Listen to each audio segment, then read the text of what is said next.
নমস্কার বন্ধুরা, বিদিশাস blogs and bytes চ্যানেলে আপনাদের সকলকে স্বাগত। তাহলে চলুন দেখে নেওয়া যাক আজকের রেসিপি।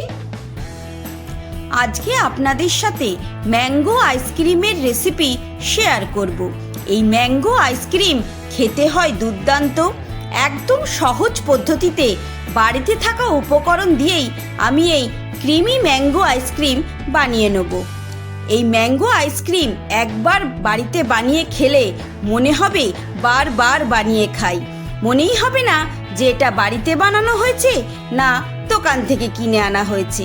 তাহলে চলুন ম্যাঙ্গো আইসক্রিম বানিয়ে নেওয়া যাক। প্রথমেই দেখুন এখানে আমি কাপ মেপে 2 কাপ দুধ নিয়ে নিচ্ছি। দুধটা আমি আগেই জাল দিয়ে রেখেছিলাম।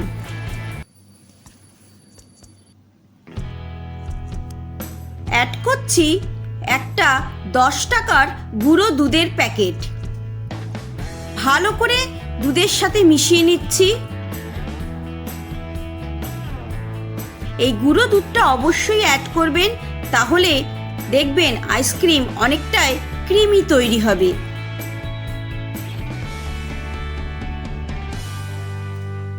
ভালো করে মিশিয়ে নিলাম।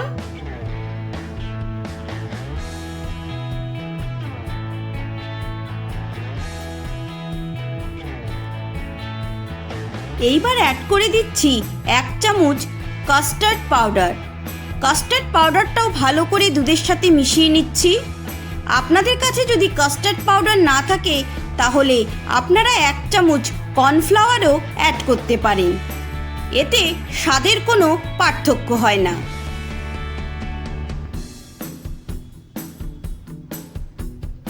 কাস্টার্ড পাউডার আর কর্নফ্লাওয়ার দুধকে খুব তাড়াতাড়ি ঘন করবে। দেখুন গ্যাসের মধ্যে কড়াই বসিয়ে দিয়েছি। কড়াইয়ের মধ্যে দুধটা ঢেলে দিলাম। এইবার একদম লো ফ্লেমে দুধটা আমি জাল দেব। দুধটা জাল দিয়ে আমি দুধটাকে ঘন করে নেব। যেহেতু কাস্টার্ড পাউডার দেওয়া আছে সেহেতু দুধটা ঘন হতে খুব বেশি সময় লাগবে না। 5 থেকে 6 মিনিটের মধ্যেই দুধটা ঘন হয়ে যাবে। এইভাবে কন্টিনিউ নাড়তে থাকতে হবে, না হলে কড়াইয়ের তলায় লেগে যেতে পারে।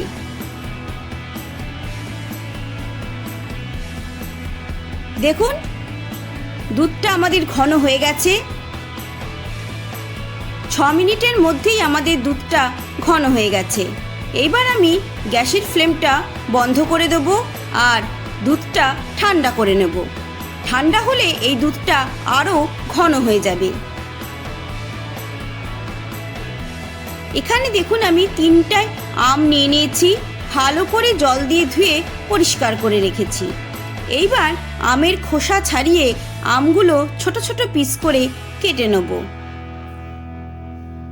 দেখুন 3টে আম আমি ছোট ছোট পিস করে কেটে নিয়েছি আর আটিটা বাদ দিয়ে দিয়েছি।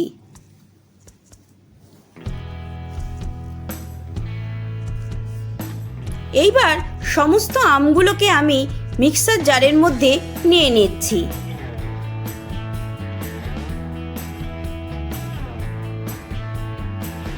দেখুন মিক্সার জারের মধ্যে নিয়ে নিয়েছি আমের পিসগুলো। এইবার দিয়ে দিলাম 1/2 কাপ চিনি। আমটা কিরকম মিষ্টি সেই বুঝে চিনিটা অ্যাড করতে হবে। চিনি আর আমের পেস্ট আমি বানিয়ে নিয়েছি। আপনারা যেরকম মিষ্টি খান সেই বুঝে চিনির পরিমাণ কমিয়ে বাড়িয়ে নিতে পারেন। এইবার এই আম আর চিনির পেস্টের মধ্যেই আমি দুধের মিশ্রণটা অ্যাড করে দিচ্ছি। দেখুন দুধটা ঠান্ডা হওয়ার পর কতটা ঘন হয়ে গেছে।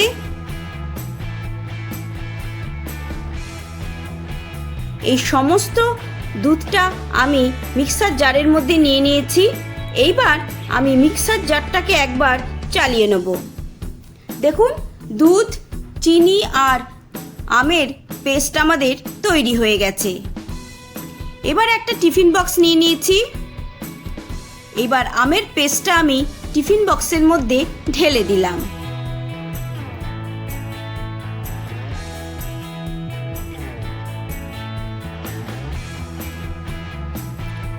ভালো করে একটুখানি চারিদিকে ছড়িয়ে দিচ্ছি।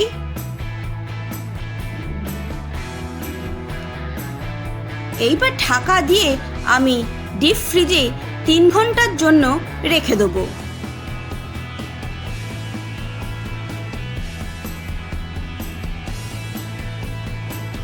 দেখুন 3 ঘন্টা পর আমি টিফিন বক্সটা বের করে এনেছি ফ্রিজ থেকে।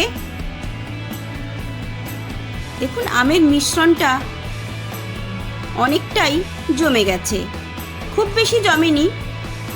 এই আমের পেস্টটা আমি আবারও মিক্সার জারের মধ্যে নিয়ে নেব। দেখুন অনেকটাই জমে এসছে, ঘন ঘন হয়ে গেছে। এই মিশ্রণটা আমি আবারও মিক্সার জারের মধ্যে নিয়ে নিচ্ছি। এইভাবে দুবার যদি আপনারা আমের পেস্টটা মিক্সিতে ঘুরিয়ে নেন তাহলে অনেক বেশি ক্রিমি তৈরি হবে আমাদের ম্যাঙ্গো আইসক্রিম। দেখুন এবার আমি মিক্সার জারটাকে আবারও ঘুরিয়ে নেব। 2 থেকে 3 মিনিটের জন্য মিক্সার জারটাকে আমি ঘুরিয়ে নেব। দেখুন হয়ে গেছে আমাদের পেস্টটা। এইবার দেখুন আমাদের আমের মিশ্রণটা কতটা ক্রিমি তৈরি হয়েছে। ভালো করে মিশ্রণটা আমি টিফিন বক্সের চারিদিকে ছড়িয়ে দিলাম। এইবার ছোট ছোট আমের পিস আমি এই পেস্টের ওপর ছড়িয়ে দিচ্ছি। আমি কিছুটা আমের কুচি আগেই সরিয়ে রেখেছিলাম। এইবার আমের কুচিগুলো আমি এই আইসক্রিমের মধ্যে দিয়ে দিচ্ছি। ভালো করে পেস্টের সাথে মিশিয়ে দিচ্ছি। যখন আইসক্রিম পুরো জমে যাবে তখন এই ম্যাঙ্গো পিসগুলো মুখে পড়লে খুবই ভালো লাগবে। আমরা যখন আইসক্রিম খাবো তখন এই ছোট ছোট আমের কুচি মুখে পড়লে অসাধারণ লাগে। দেখুন ভালো করে মিশিয়ে দিলাম এবং চারিদিকে ছড়িয়ে দিলাম। এইবার একটা প্যাকেট দিয়ে আমি ভালো করে মুখটা সিল করে দিচ্ছি। এইভাবে চেপে চেপে আইসক্রিমের ওপর বসিয়ে দিতে হবে যাতে কোনোভাবেই ওপরে বরফ জমতে না পারে। এইবার ঢাকা দিয়ে আমি ওভারনাইটের জন্য টিফিন বক্সটা ডিপ ফ্রিজে রেখে দেবো।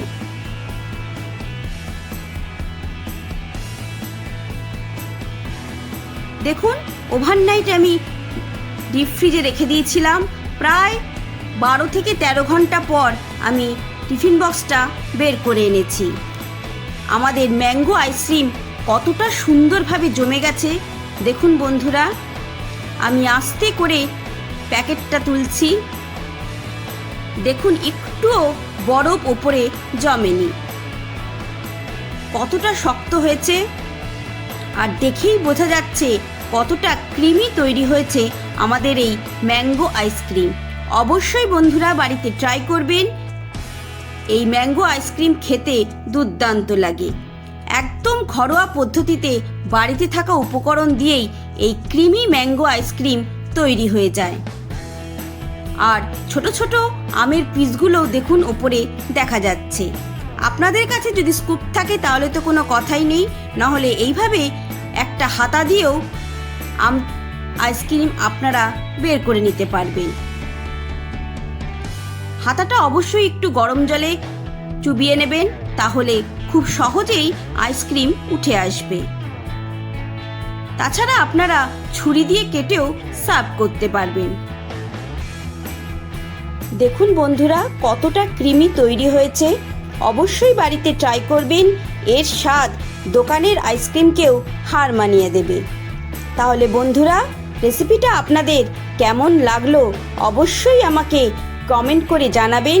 ভালো লেগে থাকলে একটা লাইক করবেন, বন্ধু ফ্যামিলি মেম্বারদের সাথে শেয়ার করবেন। আবারও আপনাদের সাথে দেখা হবে নতুন রান্নার কোনো রেসিপি নিয়ে।